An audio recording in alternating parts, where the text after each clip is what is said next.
السلام علیکم ورحمۃ اللہ وبرکاتہ۔ آئیے آج ہم سورۃ اللہب کی 3 آیات 3، 4 اور 5 کے ترجمہ ترکیب صرفی و نحوی کی مدد سے سمجھنے کی صحیح کریں گے۔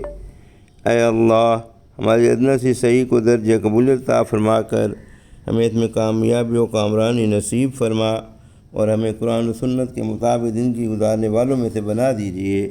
آمین ثم آمین یا رب العالمین۔ اعوذ باللہ من الشیطان الرجیم، بسم اللہ الرحمن الرحیم۔ سیصلی نارا ذات لہب وامرأتہ حمالة الحطب فی جیدها حبل من مسد۔ سیصلی، السین للاستقبال، کیا مطلب؟ مضارع میں زمانہ حال اور زمانہ مستقبل دونوں ہوتے ہیں، لیکن سین یا سوفا، سین مفتوحہ یا سوفا لگانے سے اس سے زمانہ حال ختم ہو جاتا ہے، صرف زمانہ مستقبل باقی رہ جاتا ہے، اسی لیے اس کو کہتے ہیں السین للاستقبال۔ یصلی، فا غاد را، فا فعل، غاد مضارع، را رفعی حالت یا مرفوع،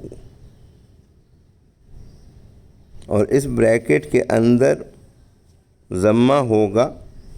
اس کا مطلب ہے کہ نظر تو نہیں آ رہا ہے، یہ ضمہ المقدرہ ہے، چھپا ہوا ہے، تعلیل ہے، اسی لیے اس وجہ سے نظر نہیں آ رہا، تاکہ آپ کے ذہن میں فوراً آ جائے کہ یہاں پہ کیا تھا اور کیا بن گیا ہے۔ آج اس کی بات نہیں کر رہا، آگے چلیں گے۔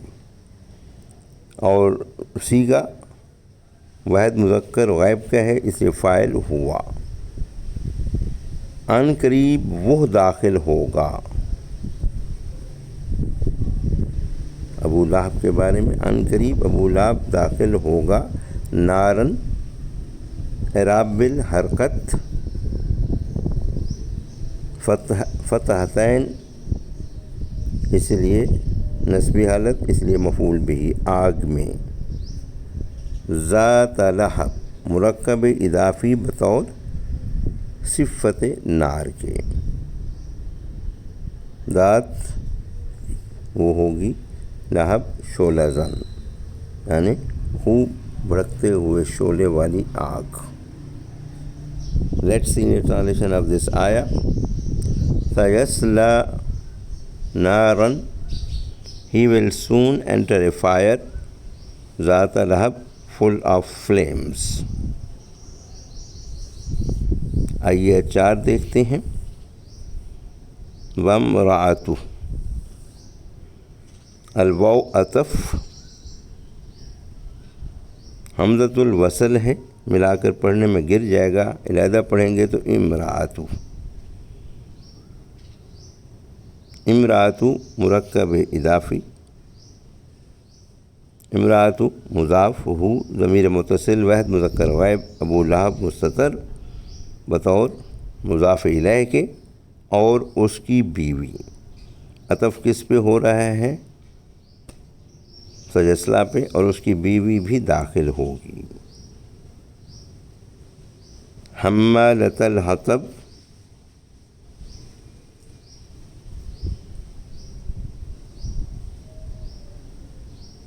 حمالۃ اعراب بالحرکت، آخری حرف تا مفتوحہ زبر والا، اسی لیے نصبی حالت۔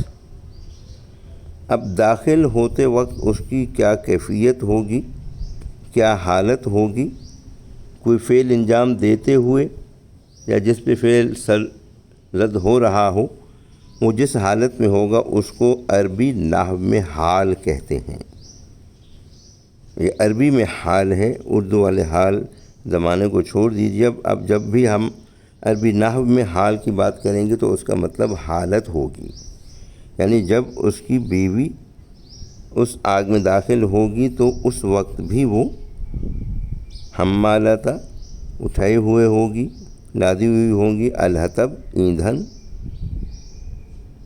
جو دنیا میں وہ کرتی رہی، اب جہنم میں بھی جہنم کی جو لکڑیاں ہوں گی وہ بھی لاد لائے گی اور وہ اور ابو لہب اس میں جلیں گی۔ Let's see English translation of this آیا۔ وامرأتہ and his wife as well, حمالۃ الحطب the wicked carrier of firewood. آئیے آخری آیت کا ترجمہ دیکھیے۔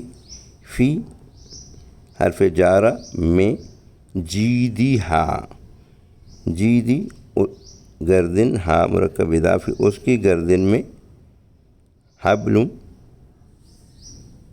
رسی ہوگی، من مسد، من حرف جارہ مسد، کھجور کی چھال سے مضبوط رسی کو بٹنا یا اس کو مضبوط کرنا مسد کہلاتا ہے۔ کھجور کی چھال کی خوب بٹی ہوئی رسی اس کی گردن میں ہوگی، اور یہ جہنم میں بھی ہوگی اور دنیا میں بھی اسی رسی کی وجہ سے اسٹرینگولیشن سے اس کی موت ہوئی۔ Let's see English translation of this آیا۔ فی جیدہا، اراؤنڈ ہر نیک،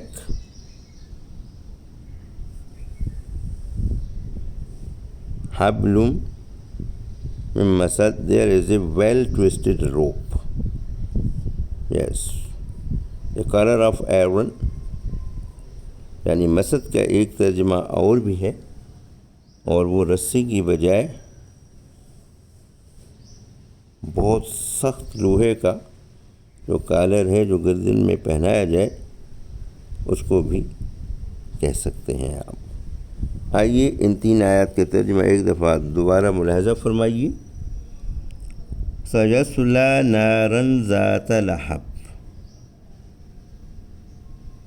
اور آخرت میں عن قریب مرنے کے متصل ایک شعلہ زن آگ میں داخل ہوگا وہ بھی، وامرأتہ، اور اس کی بیوی بھی، حمالۃ الحطب، جو لکڑیاں لاد کر لاتی ہے، مراد خاردار لکڑیاں ہیں۔ تفصیل ملاحظہ فرمائیے۔ ابو لہب کی بیوی خاردار لکڑیاں جمع کر کے لاتی اور راز راہ غیرت انات علیہ وسلم کی راہ میں بچھاتی۔ بعد نے کہا ہے کہ حمالۃ الحطب سے مراد چغل خور ہے، وہ چغل خور بھی تھی، چنانچہ فارسی میں بھی حزم کش اسی معنی میں مستعمل ہے۔ فی جیدہا حبل من مسد، دوزخ میں پہنچ کر اس کے گلے میں ایک رسی ہوگی کھجور کی چھال کی جو خوب بٹی ہوئی ہوگی، سخت مضبوط۔ وعلیکم السلام ورحمۃ اللہ وبرکاتہ۔